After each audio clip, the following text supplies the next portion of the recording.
Good morning. Thanks for tuning into the Halacha Torah Halacha review for Monday, December 28th.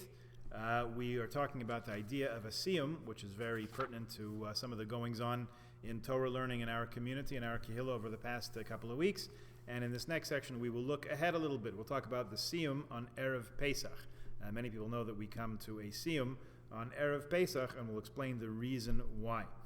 Shulchan Aruch says that the firstborn of each family fasts on Erev Pesach. On the eve of Pesach, the day that the first Seder is, before the Seder, the firstborn in each family makes a fast. The purpose is to serve as a remembrance of the miracle that the firstborn were saved from Makas Bechoros, from the 10th plague, the death of the firstborn. The custom is that, how do we actually do it? Even though I know of at least a few people whose custom it was to fast in addition to hearing a siyum, is that Bechorim, all the firstborns, partake in a siyum on Erev Pesach and then are able to eat the rest of the day. As we said the other day, even if you're not one of the ones who completed the portion of learning over which the siyum, the festive commemoration, celebration of learning is made, if you're there, you participate, you're part of the simcha, so you're allowed to eat. So we have the custom to make a siyum on Erev Pesach so that everyone can show up and participate, have a macaroon, can't have too many of those, you actually can,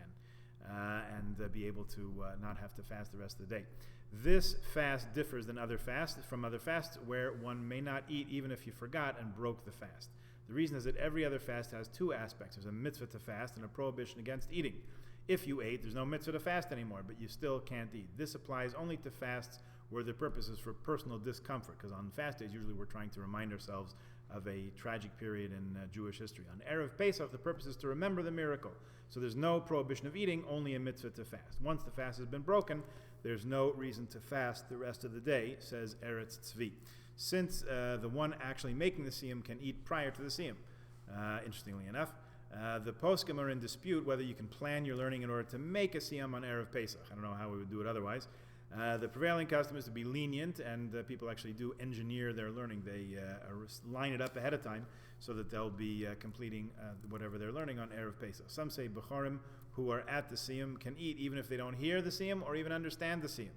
Others say that they should understand it, and one making the siyum should leave over a small piece of agadata, a little bit of a drush from the Gemara or whatever they're learning, so that everyone can understand. Nevertheless, again, we're lenient in this, and if you show up, you get to break your fast. One should eat some food at the siyum to be able to eat later. If one cannot partake in the siyum in person, some permit him to listen to the siyum via telephone. This should only be relied upon in extraordinary situations, says Reb Shlomo Zalman Auerbach. Certainly, we relied on that this past year to do the siyum by Zoom. May we not have to encounter any such extraordinary situations in this year to come or in years to come. Everything should go smoothly and easily. We should be together, particularly for happy things. When Erev Pesach falls out on Friday, some say the Bechorim fast on Thursday and others say to fast on Friday. There are those who are careful to attend a siyum on both days. The minhag is only to attend a siyum on Thursday. We'll have a little bit of a different situation this year, as I believe the first night of Pesach is Saturday night. Saturday night is the first Seder.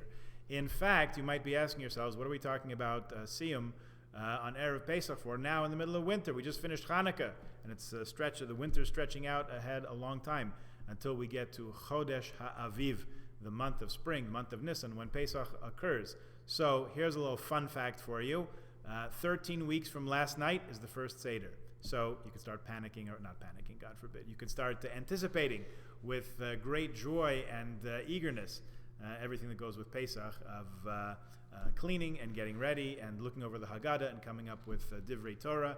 And most important, please God, sharing it with our family, our loved ones, our generations, as circumstances prevented us from doing last year, but we kept faith in the Seder, and it kept faith in us, and we'll hopefully live to celebrate many more Pesach and many more Sedarim in good health and happiness with our various circles of loved ones. Have a good day, and please join us again tomorrow.